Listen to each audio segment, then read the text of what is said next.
Hello everyone, today we are going to solve question number 4.1 from Fundamental of Electric Circuit by Alexandra and Sedico.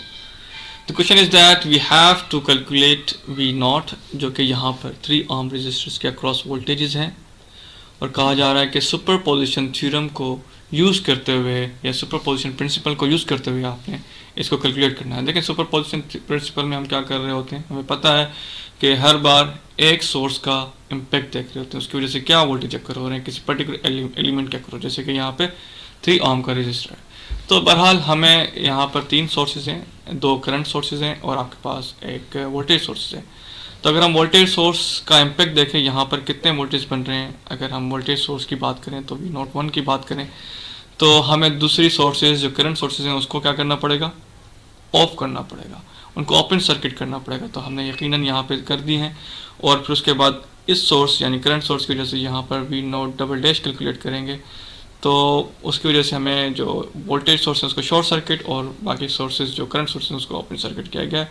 और यहाँ पर हमने इसकी वजह से किया है तो बिल्कुल सेम सिचुएशन यहाँ पे V double dash not. End में क्या कहता है सुपरपोजिशन थ्योरम, सबका इम्पैक्ट देखें, वी नॉट सबका कैलकुलेट करें और उसके बाद उनका जो अलजेब्रिक सम है वो आपका वी नॉट के बराबर होगा जो कि आपके पास 3 ओम रेजिस्टेंस के अक्रॉस वोल्टेज हैं। एक्चुअल वोल्टेज जो बनेंगे वो ये होंगे। तो ठीक है जनाब, हम सुपरपोजिशन प्रिंसिपल यूज़ करते हैं। हमने कहा कि ठीक है हमने ये सर्किट में बाकी सोर्सेज शॉर्ट सर्किट और सॉरी ओपन सर्किट कर दिए, बाकी सोर्सेज आपके पास करंट सोर्सेज थे। तो हमारे पास कुछ सर्किट इस तरह का बना। देखें आप देखें इस सर्किट को सॉल्व करने से पहले देखें कि आपके पास ये दोनों सीरीज में सॉल्व हो रहे हैं। मैं क्या करता हूँ कि सिंपल पहले कोशिश कर रहा होता हूँ कि सर्किट को सिंप्लीफाई किया जाए। तो सिंप्लीफाई करेंगे तो ये 6 ओम का रेजिस्टेंस बनेंगे। क्या होगा, ये 6 ओम का रेजिस्टेंस बनेंगे इन दोनों का सम। तो अगर देखें ये 6 और 6 आपस में पैरेलल है, ये रेजिस्टेंस और ये दोनों आपस में पैरेलल है, तो इन दोनों का पैरेलल कॉम्बिनेशन जो 6 है आपका पैरेलल टू 4 + 2 तो आपके पास 6 तो ये क्या बनेगा 3 ओम। तो सिंपल हमने यहाँ 3 ओम रख दिया और कुछ इस तरह का सर्किट बन गया। तो जब ये सर्किट इतना सिंपल बन चुका है तो हमें सिंपल कुछ और नहीं करना, सिंपल लूप लगाएंगे। क्या कैलकुलेट करने के, आई नॉट डैश कैलकुलेट करने के लिए हम यहाँ पे वी नॉट डैश कैलकुलेट कर। तो जब हम सिंपल लूप लगाएंगे तो हमारे पास कुछ इस तरह की इक्वेशन बनेगी। 20 जो कि वोल्टेज नेगेटिव सॉरी यहाँ पर नेगेटिव की तरफ जा रहा है, नेगेटिव से ही फ्लो हो रहा है करंट। तो हमारे पास ये आई नॉट डबल डैश की बात, जो वोल्टेज होगा -20 होगा एंड देन प्लस आपके पास एक ये ओम रेजिस्टर और 3, तो 3 और 3 6 सीरीज में लगे हुए, तो 6 ओम और उसके साथ करंट क्या होगा आई नॉट डबल डैश, क्योंकि हमें पता है V = IR होता है तो सिंपल वही फार्मूला है। तो हमारे पास कुछ इस तरह की इक्वेशन बनेगी, आई नॉट डबल डैश = 3.33 एम्पेयर्स। ठीक है, ये किसकी वजह से बना, हमने इसको फर्दर सिंप्लीफाई किया इस इक्वेशन को। तो आई नॉट डैश हमारे पास यह आ गया। तो हमें कैलकुलेट करना है वी नॉट डैश जब करंट हमने कहा कि यहाँ से 3 ओम रेजिस्टेंस के अक्रॉस फ्लो हो रहा है, वहाँ से फ्लो हो रहा है, तो वो आपका 3.33 एम्पेयर है। तो हम V not double dash = simple I not double dash और आपके पास ये आर लगा सकते हैं। V not dash = I not dash जो आपके पास है कितना आ रहा है, हमने अभी कैलकुलेट किया 3.33 Ampere's and multiply with resistance कितनी 3।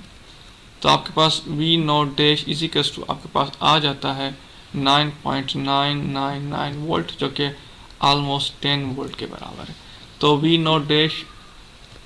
नॉट डैश हम कह सकते हैं कि ये 10 वोल्ट के बराबर है।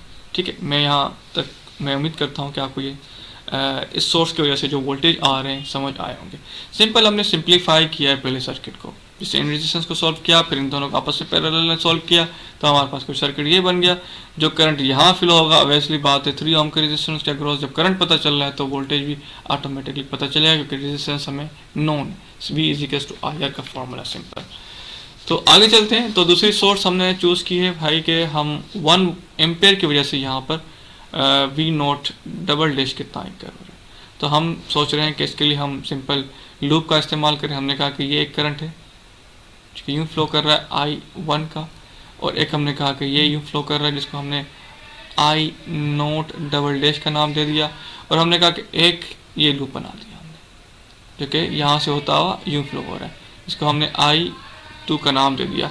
तो हमने कहा कि ठीक है, हमने कहा कि इस जगह पर अगर हम वैल्यूज़ पुट करें इस आई नोट वाली लूप की अगर हम बात करें तो यहाँ पे क्या इक्वेशन बनेगी, सिंपल सी बात है, ये 1 एम्पेयर है, सॉरी ये 1 एम्पेयर जगह छुप गया है 1 एम्पेयर। तो हमने कहा कि सिंपल है 1 जो कि पॉजिटिव है क्योंकि सेम डायरेक्शन में करंट फ्लो कर रहा है, प्लस 2 और आई नोट पर हम क्योंकि लूप आई नोट डबल डैश की सॉल्व कर रहे हैं तो पहले वो आएगा, उसके बाद minus I2 and then plus 3 जो कि यहाँ से यूँ फ्लो कर रहा है करंट, तो क्या करेगा 3 I not double dash is equal to 0। जब हम इसको फर्दर सिंप्लीफाई करेंगे तो हमारे पास कुछ इक्वेशन ये बनेगी 5 I not double dash and then minus 2 I2 and is equal to -1। ये आपके पास लूप 1 की इक्वेशन बन गई। अगर हम लूप वोल्टेज जो सॉरी आपके पास जो करंट 1 है अगर उसकी हम बात करें तो यहाँ पर क्या फॉर्मेशन बन रही है, करंट की क्या किरचॉफ वोल्टेज लॉ लगा रहे हैं तो क्या होता है।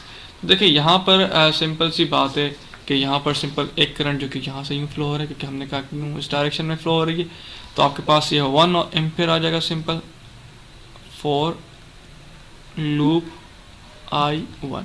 ठीक है, ये हमने यहाँ नाम दिया, पहले I नोट डैश के बराबर for loop I double dash not के, उसके लिए कर रहे थे हम इक्वेशन सॉल्व उसका लूप सॉल्व किया था। अब इसका बात कर रहे हैं तो I सिंपल जो कि आपके पास एक करंट फ्लो कर रहा है इस डायरेक्शन में जो कि 1 एम्पेयर है, उसके बाद हमने कहा कि प्लस उसके बाद 4 जो कि रेजिस्टेंस है। आप देखिए यहाँ पर एक करंट इस डायरेक्शन में जा रहा है जो कि I2 है, दूसरा करंट भी इसी डायरेक्शन में जा रहा है, तो मतलब सम होंगे, तो हम कह सकते हैं कि I1 क्योंकि हम उसे सॉल्व करने पहले वो आएगी plus I2 is equal to 0।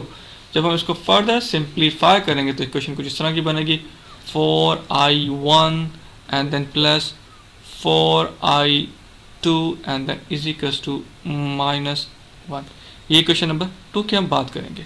उसके बाद अगर हम लूप I2 की बात करें, फॉर लूप I2 की हम बात करें तो यहाँ पे किस तरह क्या करंट बन रहा है, क्या करंट की क्या सिचुएशन बनेगी, किरचॉफ वोल्टेज लॉ की क्या इक्वेशन बनेगी। वो कहते हैं sum of all voltage are equals to 0, तो सिंपल हमने इसको सॉल्व करना है। तो हमने कहा कि देखें कि यहाँ पर यूं करंट फ्लो कर रहा है किस डायरेक्शन में, इस डायरेक्शन में 6 ओम के अक्रॉस, तो हमने कहा 6I2 देन प्लस यहाँ से होता हुआ इस डायरेक्शन में फ्लो हो रहा है।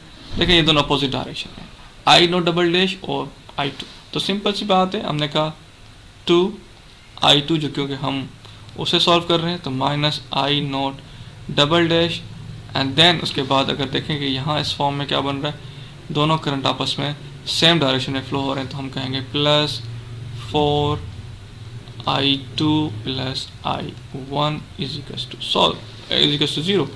जब इसको हम तीनों इक्वेशंस को हम सिंपल कैलकुलेटर में साइंटिफिक कैलकुलेटर में पुट करेंगे तो हमें I1 I2 और I नोट डबल डैश की वैल्यू मिल जाएगी। तो हमने सिंपल यहाँ पे कैलकुलेट की हुई है इस तीनों को, तो हम यहाँ पे सिर्फ और सिर्फ I नोट डबल डैश की वैल्यू लिखेंगे क्योंकि हमें उसी से गर्ज है और उसी लूप के अंदर वो I नोट डबल डैश वही करंट है जो आपके पास 3 ओम की रेजिस्टेंस के से फ्लो हो रहा है। तो हमने जब I not double dash calculate किया तो वो कुछ इस तरह का बना -0.2368 एम्पियर। ठीक है जनाब सॉरी।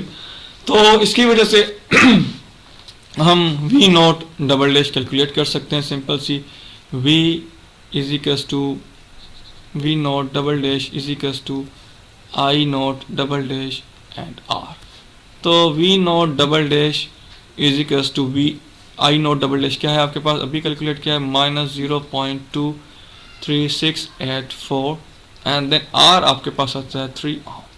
तो जब हम इसको सॉल्व करेंगे V not double dash is equal to आपके पास आ जाएगा सिंपल -0.23684 आपके पास क्या आ जाएगा, सॉरी ये तो आपके पास करंट था, तो V नोट डबल डैश आपके पास आ जाएगा -0.71052 वोल्टेज।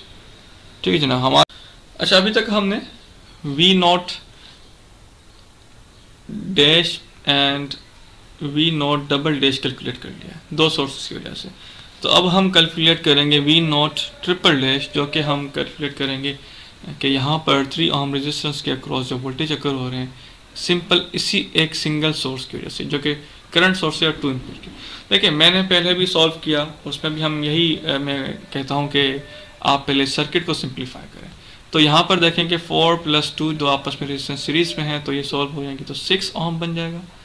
जब ये 6 ओम बनेगा, सॉरी यहाँ पर भी ये सर्किट कुछ इस तरह का बन रहा है। अगर आप देखें इस सर्किट को, इस पूरे सर्किट को जो कि आपके पास यहाँ पर है, ये पूरा सर्किट बिल्कुल इस तरह से है, इस तरह का दिख रहा है। उसकी वजह यह है कि हमने क्या करा है कि देखें ये जो दो रेजिस्टेंस हैं जो कि 6 ओम बन रहा है, ये आपके 6 ओम के साथ पैरेलल है। उसकी वजह यह है कि देखें ये यहाँ पर एक नोड बन रही है, ये यहाँ पे आके ये सिंपल यहाँ पे जुड़ रहे हैं, ये यहाँ से आके यहाँ पर देखें जुड़ रहे हैं। इसकी वजह से हम कह रहे हैं कि ये दोनों पैरेलल हैं, तो इसकी वजह से ये फॉर्मेशन बन सकती है। देखें आप, ये फॉर्मेशन बन सकती है क्योंकि यहाँ पर जो रेजिस्टेंस लगी हुई थी, यहाँ पर जो यहाँ पर 4 + 2 है वो मैं यहाँ ले आया ऊपर सिंपली। तो मैंने कहा कि बात तो सर्किट सेम ही है, तो हमने इन दोनों को सीरीज पैरेलल में लगा लिया। तो 4 + 2 आपके पास = 6 ओम बन जाएगा। जब हम इन दोनों को सिंप्लीफाई करेंगे तो आपके पास कुछ ये रिजल्ट आएगा 2.727। मैं उम्मीद करता हूँ ये आपको समझ में आ रहा होगा सर्किट। देखिए पहले हमने कहा कि सिंप्लीफाई कर देते हैं कि ये जो आपके पास दो रजिस्टर सीरीज में थे, हमने कहा कि ये 6 ओम के पैरेलल हैं, तो हमने इनको यहाँ पे सिंप्लीफाई कर दिया। यहाँ पे सिंपल एक नई शक्ल दी थी सर्किट को और हमने इनको सिंप्लीफाई किया तो हमारे पास 2.7272 बना। मैं दोबारा रिपीट करना चाह रहा हूँ, यहाँ पर देखें कि ये जो दोनों चीज़ें हैं 6 ओम जो कि पैरेलल है आपके 4 + 2 के, इन दो के, ये जो 4 + 2 इन दो के पैरेलल है। तो मैंने इसको सिंप्लीफाई अंडरस्टैंडिंग करने के लिए कि बच्चों को ये समझ में आ जाए, तो पैरेलल कैसे है, मैंने कहा कि देखें इनके नोड्स हेड एंड टेल आपस में पैरेलल कनेक्टेड हैं, यहाँ पर कनेक्टेड हो रहे हैं दोनों। तो मैंने इसको यूँ सिंप्लीफाई सर्किट बना लिया और सिंपल कर दिया, और उसको मैंने कहा कि जब इनको हम सॉल्व करेंगे इस पूरे सर्किट को तो आपके पास कुछ ये वैल्यू बन जाएगी। ठीक है, तो हमने कहा जब ये सर्किट इस तरह बन रहा है, यानी कि इस तरह बन रहा है, तो अगर हम इसको रोटेट कर दें तो कोई प्रॉब्लम है? इस पूरे सर्किट को हमने कहा इसको यूँ रोटेट कर लो, कोई प्रॉब्लम है? मैं समझता कोई प्रॉब्लम नहीं। हमने कहा सिंपल यहाँ पे KCL पुट कर लेंगे, ये आप V1 का नाम दे दें। जब हमने इसको KCL पुट किया और तो इक्वेशन क्या बनानी, करंट की मार्किंग करनी पड़ेगी। हमने कहा कि देखें एक करंट क्योंकि यहाँ से यूँ इन हो रहा है, दूसरा करंट यहाँ हमने कहा ये लीव हो रहा है, इसके बाद हमने कहा ये करंट लीव हो रहा है। हमने कहा कि इसे I0 ट्रिपल डैश का नाम दे दो, इसको हमने कहा I1 का नाम दे दो। तो हम अभी क्या करेंगे, simple KCL Kirchhoff current law क्या कहता है कि sum of all current equals to 0, entering and leaving current, sorry. तो हमने क्या करा, सिंपल इसमें वैल्यूज पुट करी, करंट की अलाइनमेंट की। हमने कहा कि दो करंट लीव कर रहे हैं, एक करंट इन हो रहा है जो कि आपके पास I है, जो कि ये करंट I ये इन कर रहा है, हमने कहा I सिंपल I, और = I0 double dash and plus I1 जो कि आपके पास लीव कर रहा है। हमने कहा ठीक है, I जो आपके पास है 2 एम्पेयर है जो कि यहाँ से ये फ्लो हो रहा है, और हमने कहा कि = I0 डैश क्या है, V1, और ये आपके पास क्या है 3 ओम, ये आपके पास 3 ओम है जो कि ये वाला। तो हमने कहा ठीक है जनाब, ये आपके पास क्या आ रहा है V1/3 प्लस ये यहाँ पर एक और करंट लीव हो रहा है I1 जो कि हमने कहा कि V1/2.727 ओम। जब हम इक्वेशन को सॉल्व करेंगे तो हमारे पास V1 की वैल्यू कुछ इस तरह की आएगी, V1 = 2.856 वोल्ट। हमें क्या चाहिए, करंट जो यहाँ से यूँ फ्लो हो रहा है। ठीक है जनाब, हमें क्या चाहिए, करंट।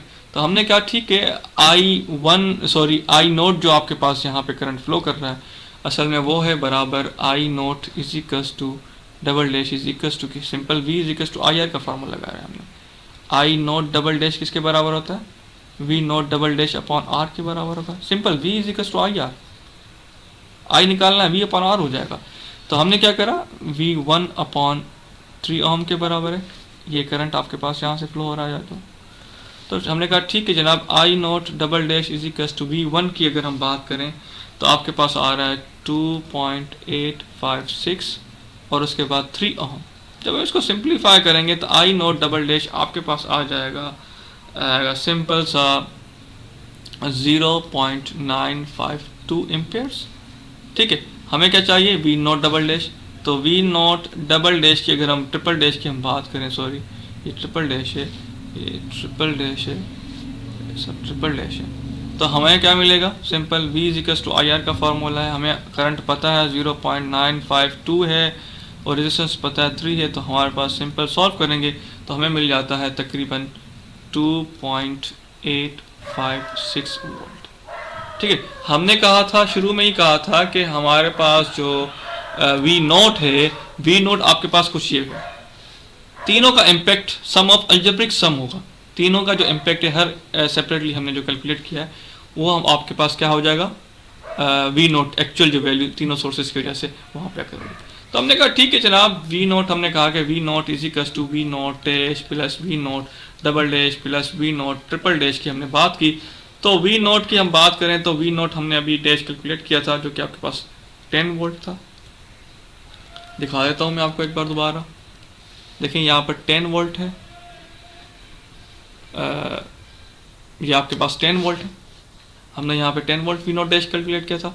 उसके बाद V नोट डबल डैश हमने माइनस 0.7 समथिंग कैलकुलेट किया जो कि हमारे पास आता है minus 0.7105 and then plus end में हमने कैलकुलेट किया था 2.856 वोल्ट।